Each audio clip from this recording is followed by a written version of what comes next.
میں تمہیں کچھ دکھاتا ہوں۔ اب وہ مجھے لے کر اسی گھر میں جا رہا تھا۔ پھر اس نے کمرے میں پڑا ہوا ایک پرانا صندوق کھولا، جسے دیکھ کر میں حیرت زدہ رہ گئی، کیونکہ وہ زیورات سے بھرا ہوا تھا۔ اتنا سونا تو میں نے کبھی خواب میں بھی نہیں دیکھا تھا۔ کیا یہ نوجوان اتنا امیر ہے؟ اگر ہے تو بھلا اس گندے سے گھر اور پرانے قبرستان میں کیوں رہتا ہے؟ مجھے یہ سب باتیں سوچ کر بہت گھبراہٹ ہو رہی تھی۔ ساتھ ہی اس نوجوان کی پراسرار مسکراہٹ بھی سمجھ میں نہیں آئی تھی۔ پھر وہ کہنے لگا کہ یہ صندوق میں تمہیں دے سکتا ہوں، لیکن بدلے میں تمہیں میرا ایک کام کرنا ہوگا۔ کیسا کام؟ میں حیرت زدہ تھی۔ پھر وہ رخ موڑ کر کھڑا ہو گیا، کہنے لگا تمہیں مجھ سے شادی کرنا ہوگی۔ اس نے تو میرے پاؤں تلے سے زمین نکال دی۔ میں گھبرا کر کہنے لگی نہیں نہیں، میں چچا چچی کی مرضی کے بغیر ایسا نہیں کر سکتی، وہ مجھے جان سے مار ڈالیں گے۔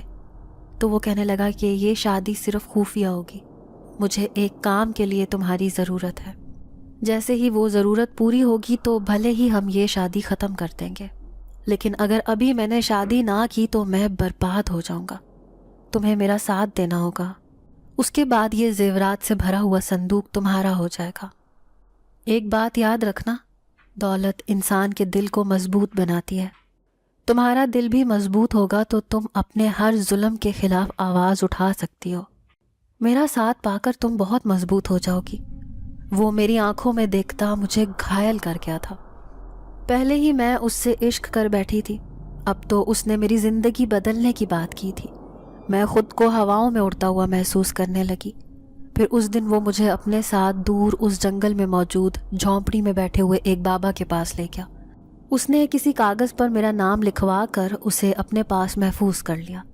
یوں ہم دونوں کے مابین ایک رشتہ بن گیا۔ میں خوشی خوشی اس کے ساتھ واپس لوٹ آئی۔ پھر وہ کہنے لگا کہ یہ صندوق میرے پاس تمہاری امانت ہے، اس میں سے تم روزانہ ایک چیز لے کر جانا، آہستہ آہستہ اپنے پاس اسے محفوظ کر لینا۔ جب یہ ساری دولت تمہارے پاس منتقل ہو جائے گی، اس کے بعد میں تمہیں بتاؤں گا کہ مجھے تم سے کیا کام لینا ہے۔ میری خوشی کی تو کوئی انتہا نہیں تھی۔ پھر اس دن مجھے اس نے خوبصورت ہیروں کا ہار دیا، جسے پہن کر میں کسی شہزادی سے کم نہیں لگ رہی تھی۔ پھر تھوڑی دیر کے بعد میں گھر لوٹ آئی، لیکن بار بار اس ہار کو چھو کر دیکھتی جس نے میرا وجود بدل کر رکھ دیا تھا۔ میں نے وہ ہار کسی قیمتی دولت کی طرح اپنی ماں کی تصویر کے ساتھ صندوق میں محفوظ کر لیا۔ پورا دن میں مسکراتی گنگناتی گھر کے کام کاج کرتی پھر رہی تھی۔ چاچی سمیت شہلا اور نائلہ بھی میری خوشیوں کو حسد بھری نظروں سے دیکھ رہی تھی، لیکن مجھے جیسے ان کی کوئی پرواہ ہی نہ تھی۔ بس میں تو اس بات پر خوش تھی کہ اب میں بہت دولت مند ہو گئی تھی۔ بہت جلد اب میری قسمت بدل جائے گی، تو میں کبھی بھی ان کی شکلیں دیکھنا بھی پسند نہیں کروں گی۔ شہلا، نائلہ اور میں تینوں ہی ہم عمر تھے، لیکن چاچی آج کل ان کے رشتے تلاش کر رہی تھی۔ اپنے جاننے والوں میں بھی انہوں نے کہہ دیا تھا، جبکہ ہر روز کوئی نہ کوئی عورت رشتہ دیکھنے کے لیے گھر آ رہی تھی۔ پھر جیسے ہی میں چائے رکھ کر گئی تو حیران رہ گئی، کیونکہ وہ عورت چاچی سے کہنے لگی کہ ہمیں یہ لڑکی پسند ہے۔ انہوں نے میری طرف اشارہ کیا۔ چاچی یہ سن کر آگ بگولا ہو گئی، کہنے لگی کہ اس کا رشتہ ہو چکا ہے، میں اپنی دونوں بیٹیوں کے لیے رشتے تلاش کر رہی ہوں۔ چاچی کی یہ بات سن کر مجھے بہت افسوس ہوا تھا۔ انہوں نے تو اپنی طرف سے یہ جھوٹ کہا تھا، لیکن یہ حقیقت تھی کہ میں اس نوجوان سے شادی کر چکی تھی۔ یہ بات گھر میں کسی کو بھی معلوم نہیں تھی۔ پھر ہر دوسرے دن ہی میں اس کے پاس جانے لگی۔ دھیرے دھیرے کر کے میں نے اپنی امی کے اس پرانے صندوق میں وہ سارا خزانہ جمع کر لیا تھا۔ اب میں بہت دولت مند ہو گئی تھی، لیکن جیسے ہی خزانہ میرے پاس جمع ہوا تو وہ کہنے لگا، اب باری آ گئی ہے کہ تم میرا کام کر دو، یہی صحیح وقت ہے، اس کے بعد تم اس دولت کو ظاہر کر کے اپنی زندگی خوشی سے گزارنا۔ میں انتظار کر رہی تھی کہ آخر وہ مجھے کیا کہنے والا ہے، لیکن اس کی اگلی بات سن کر میرے ہوش اڑ گئے۔ وہ کہنے لگا، تم اتنے دن سے میرے پاس آ رہی ہو، لیکن تم نے یہ نہیں پوچھا کہ دوسرا کمرہ بند کیوں رہتا ہے۔ آج اس بند کمرے کا راز تم پر کھلنے والا ہے، آؤ میرے ساتھ۔ پھر جیسے ہی اس نے اس کمرے کا دروازہ کھولا، میرے پیروں تلے سے زمین نکل گئی۔ وہاں پر ایک بوڑھی عورت چارپائی پر سو رہی تھی۔ پھر وہ اسے غور سے دیکھتے ہوئے کہنے لگا، جانتی ہو، جس طرح تم اپنی ماں کو یاد کر کے روتی ہو، جبکہ وہ تو اس دنیا میں ہے ہی نہیں، اور میں اپنی اس ماں کے لیے پریشان رہتا ہوں، کیونکہ یہ زندہ ہے لیکن نہ مجھ سے بات کرتی ہے، نہ ہنستی مسکراتی ہے، بلکہ اس چارپائی پر پڑی رہتی ہے۔ ساری دنیا سے چھپ کر میں نے اسے یہاں پر رکھا ہوا ہے۔ اس کے پیچھے ایک گہرا راز ہے۔ تمہاری بستی میں رہنے والی ایک عورت نے میری ماں کا یہ حال کیا ہے۔ اب اس عورت کو تم نے تلاش کرنا ہے۔ کئی سال پہلے میری ماں اس کے گھر میں رہتی تھی اور میں اور میری ماں وہاں بہت اچھی زندگی گزار رہے تھے، لیکن اچانک ہی وہ عورت اس گھر میں آ گئی۔ اس نے ایک آدمی کے ساتھ مل کر میری ماں کا یہ حال کر دیا۔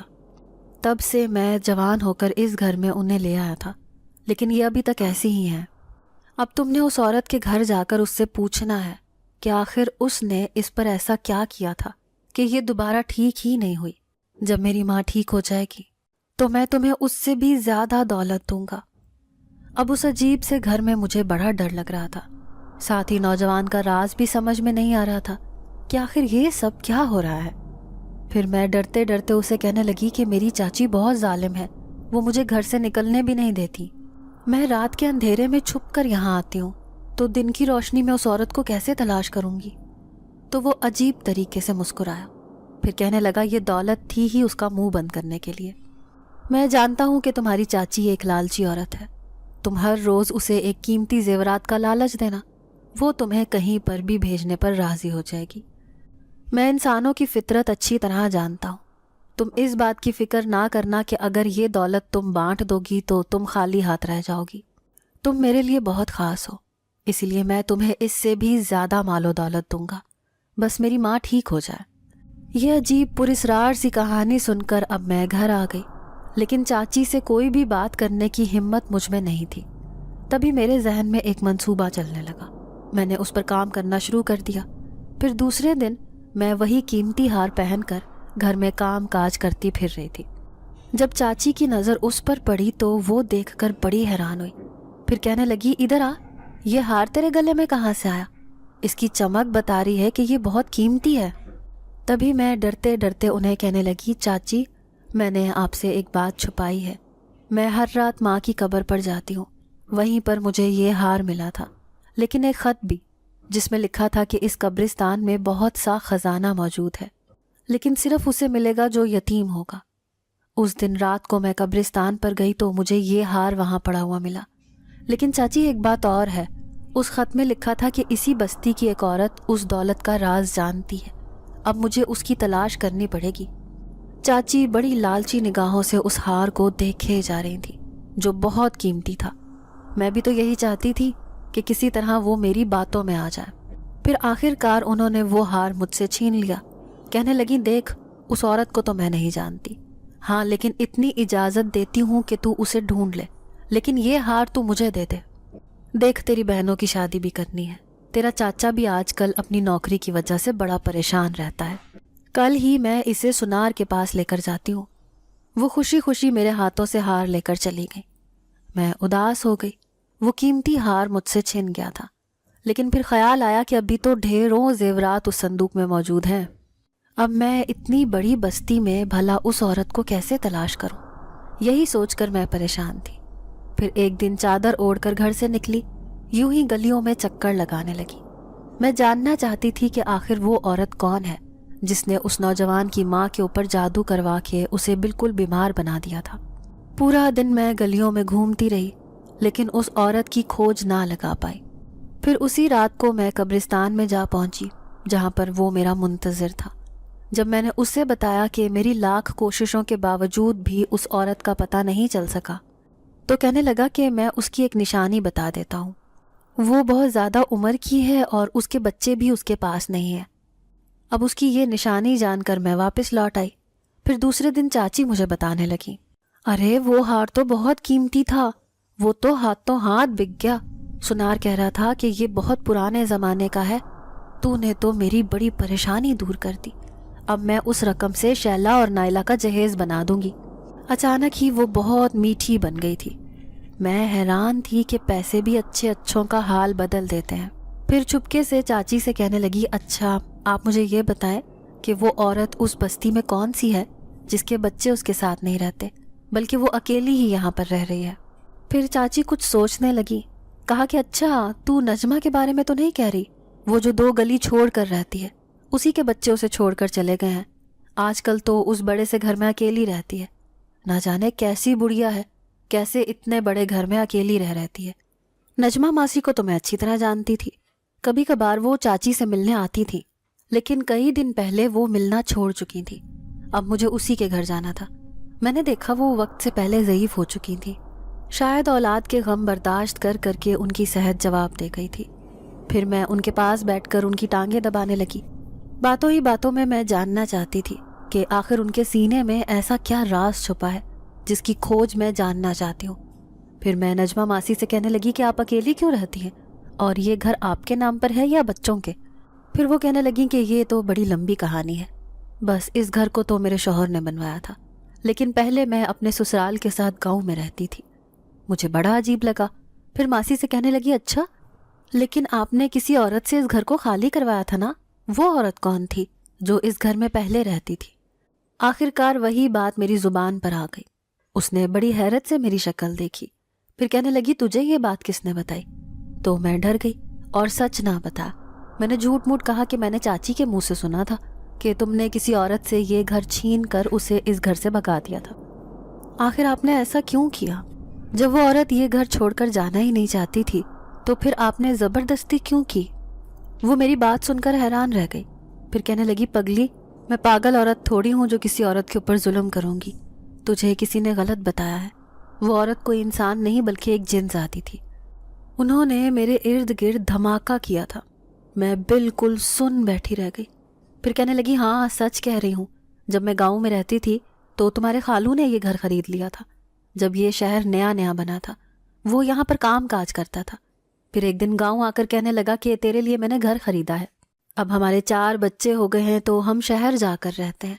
یوں چھوٹے چھوٹے بچے لیے ہم اس گھر میں رہنے لگے، لیکن جیسے ہی ہم گھر میں آ کر بسے تو ہمارے ساتھ عجیب و غریب واقعات ہونے لگے۔ کبھی ایک ڈراؤنی شکل کی عورت سیڑھیوں سے جاتی ہوئی نظر آتی، کبھی صحن میں بیٹھ کر وہ اپنے بچوں کے ساتھ کھیل رہی ہوتی، کبھی چھت سے کسی بچے کے رونے کی آواز آتی۔ ہم ان ساری باتوں سے بہت پریشان ہو گئے تھے، اب میرے بچے بھی ڈرے ڈرے سے رہنے لگے۔ پھر ایک دن تیرے خالو ایک مولوی کو بلا کر لے کر آئے، تب اس نے بتایا کہ اس گھر میں رہنے والی ایک جن زادی ہے جو اپنے بچے کے ساتھ اس گھر میں رہتی ہے۔ یہ بات سن کر ہم دونوں میاں بیوی بہت زیادہ ڈر گئے، جبکہ ہمارے بچے تو رونے لگے۔ انہوں نے صاف انکار کر دیا کہ ہم اس گھر میں نہیں رہیں گے، لیکن مولوی نے کہا کہ دور ایک درگاہ کے قریب آستانے میں ایک عامل رہتا ہے، وہ ایسی ہوائی چیزوں کا علاج کرتا ہے، تم اس کے پاس جاؤ، اس سے تمہارا گھر بالکل آزاد ہو جائے گا، تم آرام سے اس میں رہ لینا۔ اب تمہارے خالو بھی پریشان تھے کیونکہ وہ اپنا اچھا خاصا سرمایہ اس گھر پر لگا چکے تھے، وہ نہیں چاہتے تھے کہ میرا خاندان اس گھر سے واپس گاؤں میں جائے۔ تبھی انہوں نے اس عامل سے رابطہ کرنا شروع کر دیا۔ پھر جیسے ہی عامل آیا تو اس نے نہ جانے ایسا کیا کیا کہ 2 دن بعد ہی گھر سے یہ ساری آوازیں آنا بند ہو گئیں اور اس گھر کے سارے معاملات ٹھیک ہو گئے۔ یوں میں اپنے بچوں کے ساتھ ہنسی خوشی رہنے لگی، لیکن جیسے ہی وہ جوان ہوئے تو دونوں بیٹیوں کی شادی ہو گئی اور بیٹے دونوں دوسرے ملک جا کر بس گئے۔ اب میں اکیلی جان اس گھر میں رہتی ہوں، سوچتی ہوں کہ اس گھر کو بیچ کر حج پر چلی جاؤں، بھلا زندگی کا کیا بھروسہ۔ وہ اپنی بڑی عجیب و غریب کہانی سنا رہی تھی، جبکہ میرے رونگٹے کھڑے ہو گئے۔ میں سوچ بھی نہیں سکتی تھی کہ میں اتنے دنوں سے جس نوجوان سے ملاقاتیں کر رہی تھی وہ ایک جن زاد ہے۔ کیا اس نے مجھے وہ سارا خزانہ دیا تھا، اور بند کمرے میں قید اس کی وہ ماں جو آج تک اسی عامل کے کیے ہوئے جادو کے زیر اثر ہے؟ جبھی میں کہوں کہ اس گھر کا منظر اس قدر خوفناک کیوں تھا، اور قبرستان کے قریب رہنے والا اس خالی گھر میں وہ جن زاد روزانہ مجھ سے ملاقات کر کے مجھ سے شادی بھی کر چکا ہے۔ 2 دن تک میں یوں ہی گھر میں پڑی رہی، میری ہمت ہی نہیں ہو رہی تھی کہ میں دوبارہ اس سے ملاقات کرنے جاؤں۔ یہ میں اپنے آپ کو کس مصیبت میں پھنسا چکی تھی۔ لیکن چاچی کا رویہ میرے ساتھ بہت بدل گیا تھا، اب وہ مجھے زیادہ کام کا بھی نہیں کہتی تھی۔ میں نے وہ صندوق کسی قیمتی خزانے کی طرح چھپا کر رکھا ہوا تھا، مجھے اچھی طرح معلوم تھا کہ یہ اسی کی امانت ہے، جب تک میں اس کا کام پورا نہیں کروں گی اس پر میرا کوئی حق نہیں۔ اب مجھے کسی نہ کسی طرح اس عامل کا پتہ کرنا ہے، اور اس کام کے لیے مجھے دوبارہ نجمہ ماسی کے پاس جانا پڑے گا۔ پھر 2 دن گزر گئے، میں وہاں نہ گئی۔ جب اگلی رات میں سوئی تو اچانک ہی آدھی رات کو مجھے اپنے کانوں میں آوازیں آئیں، میں تمہارا انتظار کر رہا ہوں، تم میرے پاس آؤ۔ دھیمی دھیمی سی سرگوشی نما آواز نے مجھے نیند سے جگا دیا۔ اب میں بری طرح گھبرا کے اٹھی، سوچ بھی نہیں سکتی تھی کہ وہ میرے آس پاس ہی محسوس ہوگا۔ اب اس کی حقیقت میرے اوپر کھل گئی تھی تو اب دل میں عجیب سا ڈر بھی جاگا، کہیں وہ یہیں پر موجود نہ ہو۔ ساری رات میں اسی احساس کے تحت جاگتی رہی۔ پھر دوسرے دن میں ماسی کے گھر گئی تو وہ کہنے لگی کہ آج پھر آ گئی میری بیٹی، لگتا ہے تجھے میری کہانی کچھ زیادہ ہی پسند آ گئی تھی۔ میں تو ان کی بات پر مسکرا بھی نہ سکی۔ پھر جلدی سے کہنے لگی، ماسی مجھے تجھ سے ایک کام ہے، اگر تو میرا کام کر دے تو تیرا بہت بڑا احسان ہوگا۔ تو مجھے اس عامل کا پتہ بتا دے جو کئی سال پہلے تیرے اس گھر میں آیا تھا، میں اس سے ملنا چاہتی ہوں، مجھے ایک بہت ضروری کام ہے۔ وہ بڑی حیران ہوئی، پھر کہنے لگی، ارے اسے تو تیرا خالو لے کر آیا تھا، وہ تو بہت سالوں پرانی بات ہے، نہ جانے اب وہ کہاں رہتا ہوگا، اور تیرا خالو بھی اللہ اسے جنت نصیب کرے، وہ تو وفات پا چکا ہے۔ اب میں بری طرح پریشان ہو گئی۔ پھر وہ کہنے لگی، اچھا تو پریشان مت ہو، ایک بات مجھے اچھی طرح یاد ہے، تیرے خالو نے کہا تھا کہ وہ اس بستی کی جو پرانی درگاہ ہے اس کے قریب رہتا ہے، تو وہیں جا کر اس بارے میں معلومات کر، مجھے یقین ہے کوئی نہ کوئی اس بارے میں ضرور جانتا ہوگا۔ ماسی نجمہ کی یہ بات سن کر تو میں بہت خوش ہو گئی، پھر انہیں دعائیں دیتی اور یہ کہہ کر میں دوبارہ ضرور آپ کے پاس آؤں گی، میں وہاں سے چلی آئی۔ اب میں درگاہ کی طرف جا رہی تھی، وہاں پر ایک بوڑھا سا فقیر بیٹھا تھا۔ پھر میں نے اس سے اس بارے میں پوچھا تو وہ کہنے لگا، ہاں وہ عامل یہیں پر رہتا ہے، لیکن کئی سال ہو گئے اس نے اپنا آستانہ کسی دوسرے شہر میں بنا لیا ہے۔ اب میں پوری طرح سے مایوس ہو گئی تھی، ایسا لگتا تھا کہ میں یہ کام نہیں کر پاؤں گی۔ پھر اس رات میں بری طرح گھبرا رہی تھی، کیونکہ اچھی طرح جانتی تھی کہ میں آج اس جن زادے سے نہ ملنے گئی تو وہ پھر سے میرے پاس آ جائے گا۔ پھر ڈرتے کانپتے چادر اوڑھی اور اسی سے ملنے اس قبرستان میں پہنچ گئی، آج جو بڑا عجیب لگ رہا تھا۔ روزانہ جب بھی میں نے اسے دیکھا تو مجھے کبھی بھی ایسا ویسا کچھ محسوس نہیں ہوا تھا، لیکن آج میرے اوپر اس کی حقیقت کھل چکی تھی۔ پھر مجھے دیکھ کر وہ کہنے لگا کہ میں جانتا ہوں تم میرے بارے میں سب کچھ جان چکی ہو، لیکن یہ حقیقت بات ہے کہ میری ماں ایک جن زادی ہے اور میں اس کا بیٹا جن زاد، ہم ایک جنات ہیں۔ میں چاہتا تو اس خاندان سے بدلہ بھی لے سکتا تھا، لیکن بدلہ لینا ہماری فطرت میں شامل نہیں۔ آج میری ماں اس حال میں ہے، حالانکہ وہ ایک طاقتور جن زادی تھی، لیکن اس عامل نے کچھ ایسا عمل کیا کہ وہ بالکل بے بس ہو گئی۔ میں جب بہت چھوٹا تھا تب ہم اس گھر میں رہتے تھے، وہ گھر بالکل خالی تھا، پورے گھر میں ہمارا ٹھکانہ تھا، لیکن ہمارا ٹھکانہ چھن گیا، ساتھ ہی ماں بھی بیمار رہنے لگی۔ تب سے میرا بس نہیں چلتا کہ میں ان کے کیے کا بدلہ سب سے لوں۔ پھر میرے قبیلے کے نیک جنات نے مجھے سمجھایا کہ ہماری فطرت میں بدلہ لینا نہیں لکھا۔ اس کی آنکھوں میں اداسی تھی، شاید اتنے سالوں سے اپنی بیمار ماں کو دیکھ کر وہ زندگی ہار بیٹھا تھا۔ پھر میں ڈرتے ڈرتے کہنے لگی کہ میں تمہاری مدد کرنا چاہتی ہوں، لیکن مجھے اس عامل کا کچھ پتہ نہیں چل رہا۔ تم جانتے بھی ہوگے کہ میں تمہارے لیے کتنی کوششیں کر رہی ہوں، تمہاری دی ہوئی دولت کی وجہ سے چاچی کا رویہ بھی میرے ساتھ بہتر ہو گیا ہے، اور وہ مجھے اب کہیں بھی آنے جانے کی اجازت دے دیتی ہیں۔ تو وہ کہنے لگا کہ ابھی انہیں اور خوش کرنا ہے، کیونکہ تمہارے ابھی کئی کام باقی ہیں، اسی لیے میرے دیے ہوئے خزانے میں سے تم چند اور زیورات انہیں دے دینا، اس سے ان کا اعتماد اور بڑھ جائے گا، وہ تمہیں کبھی بھی کہیں آنے جانے سے نہیں روکیں گی۔ اب میں نے اس کی بات مان لی۔ دوسرے دن چاچی کے ہاتھ میں 2 سونے کے کنگن رکھے تو ان کا چہرہ دیکھنے والا تھا، انہوں نے مجھے جھٹ سے سینے سے لگا لیا۔ پھر کہنے لگی، یہ میری بچی آج کے بعد کسی کام کو ہاتھ نہیں لگائے گی، بس تو رانی بن کر میرے گھر میں رہے گی۔ جب میں نے وہ پیسے تیرے چاچا کے ہاتھ پر رکھے تو کہنے لگا، یہ کہاں سے آئے؟ میں نے بھی سب چھپا لیا، میں تیرا راز کسی کو بھی نہیں بتاؤں گی۔ میں اسی بات پر خوش تھی کہ آخرکار چاچی کا رویہ میرے ساتھ بہتر ہو گیا تھا، اب وہ جو بھی کام کرواتی اپنی بیٹیوں کو ہی آگے رکھتی تھیں، اس پر کسی قسم کی زور زبردستی نہ کرتی۔ آج بھی میں پریشان سی اسی درگاہ کے پاس چلی آئی، مجھے سمجھ میں نہیں آئی کہ میں اس سلسلے میں کس کی مدد لوں، کیونکہ کسی سے بھی اتنا گہرا راز نہیں بتا سکتی تھی۔ تبھی دھیرے سے کوئی قریب آ کر بیٹھا، میں نے نظر اٹھا کر دیکھا، یہ وہی فقیر تھا جس نے مجھے اس عامل کے بارے میں بتایا تھا۔ پھر وہ میرے چہرے کی پریشانی دیکھ کر کہنے لگا، اس درگاہ پر ہر سال میں ایک دفعہ عرس ہوتا ہے، اس عرس میں بڑے بڑے عامل پیر فقیر آتے ہیں، مجھے یقین ہے کہ وہ بھی اس دن ضرور آئے گا۔ میں اس کی بات سن کر اچھل پڑی۔ آپ سچ کہہ رہے ہیں بابا؟ کیا ایسا ہوگا؟ اور وہ عرس کس دن ہے؟ میں نے ایک ہی سانس میں کئی سوالات پوچھ ڈالے۔ پھر وہ میری شکل دیکھ کے مسکرایا، کہنے لگا، ہاں تمہاری خوش نصیبی ہے کہ وہ عرس آج سے ٹھیک 15 دن بعد ہے، یوں جلد ہی تمہاری پریشانی دور ہو جائے گی۔ میں دیکھ رہا ہوں کہ تمہارے چہرے پر ایک گہرا راز چھپا ہے، یہ بال میں نے ایسے ہی دھوپ میں سفید نہیں کیے ہیں۔ اس کی بات پر شرمندگی سے میں نے سر جھکا لیا۔ پھر کہنے لگی، بابا آپ کا بہت بہت شکریہ، آپ نے بن پوچھے ہی میری پریشانی کا حل نکال دیا۔ اب میں اس دن کا شدت سے انتظار کروں گی۔ میں اتنی خوشی خوشی گھر واپس لوٹ آئی۔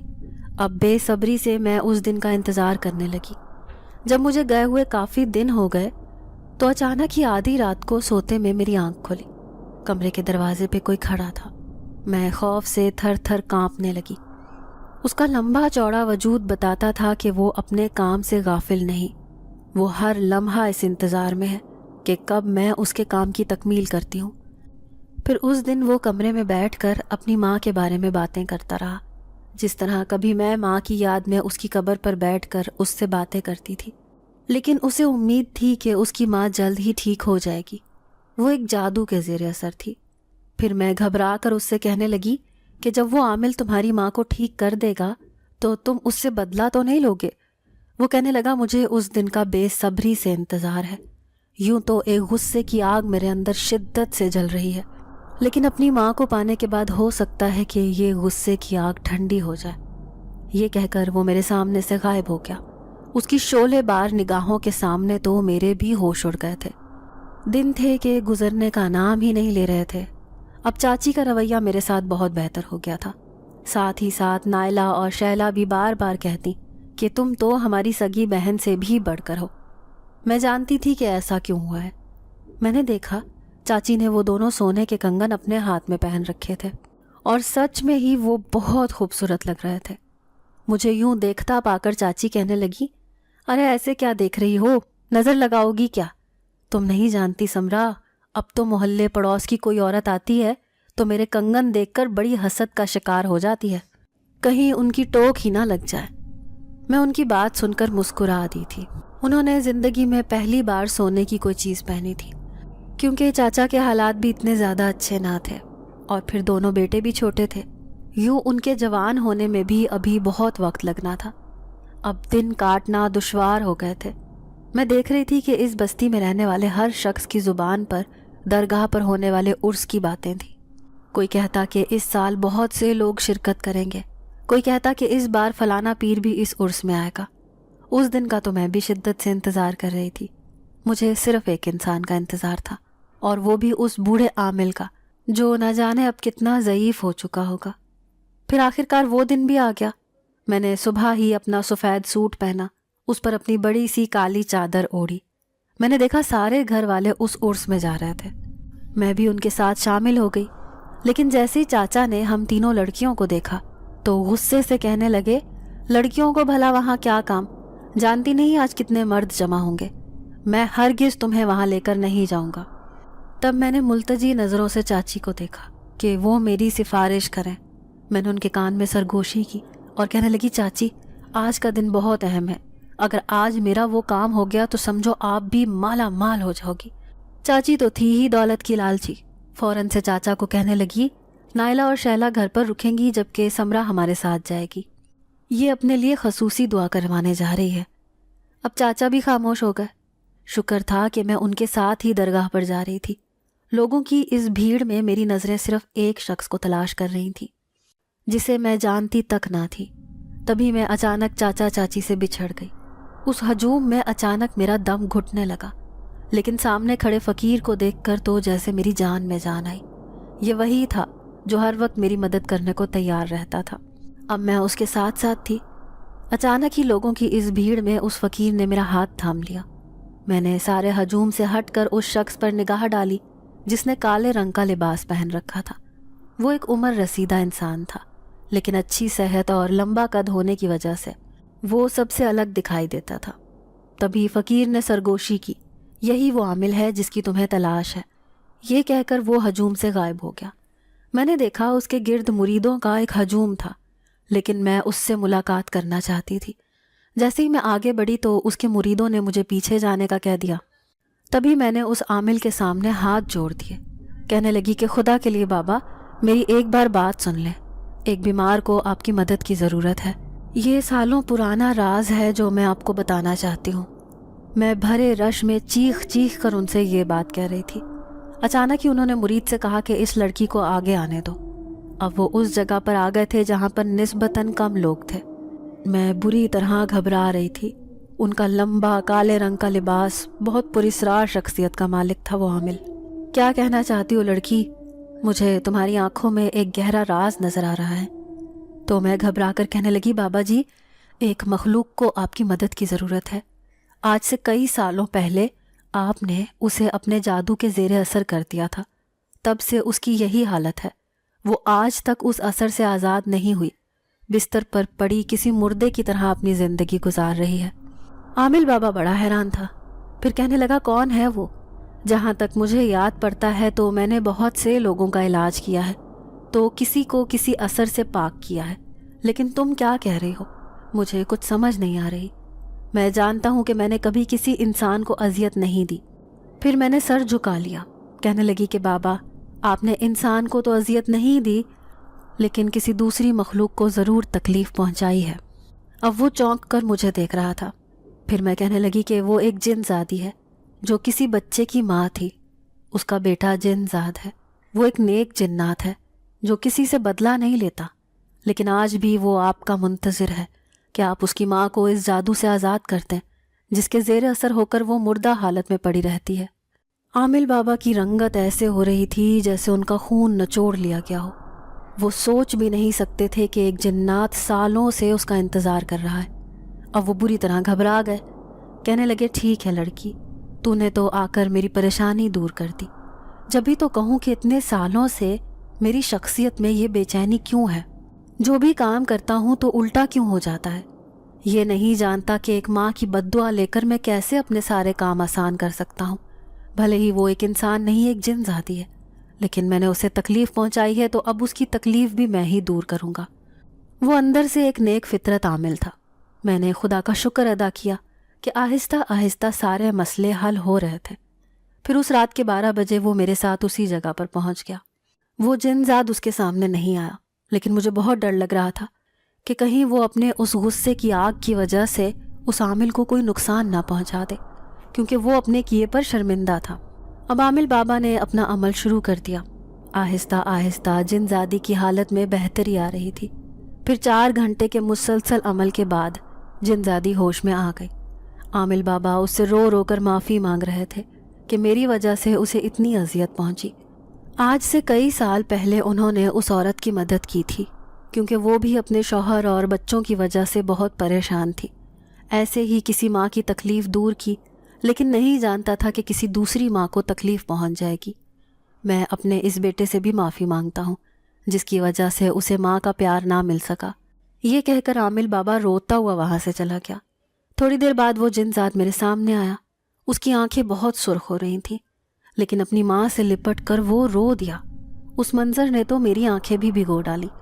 پھر وہ مجھ سے کہنے لگا تم ایک اچھی لڑکی ہو، میں نے تمہیں جتنی بھی دولت دی ہے وہ سب تمہاری ہے، تمہاری زندگی بدل جائے گی، لیکن یاد رکھنا اس دولت کا چند حصہ ہی تم اپنے گھر والوں پر استعمال کرو گی، جبکہ باقی سب تمہارا ہے۔ آج کے بعد پھر کبھی زندگی میں تم سے ملاقات کرنے کی ضرورت نہیں ہے۔ میں اپنی ماں کو لے کر ہمیشہ کے لیے اپنے قبیلے میں واپس جا رہا ہوں۔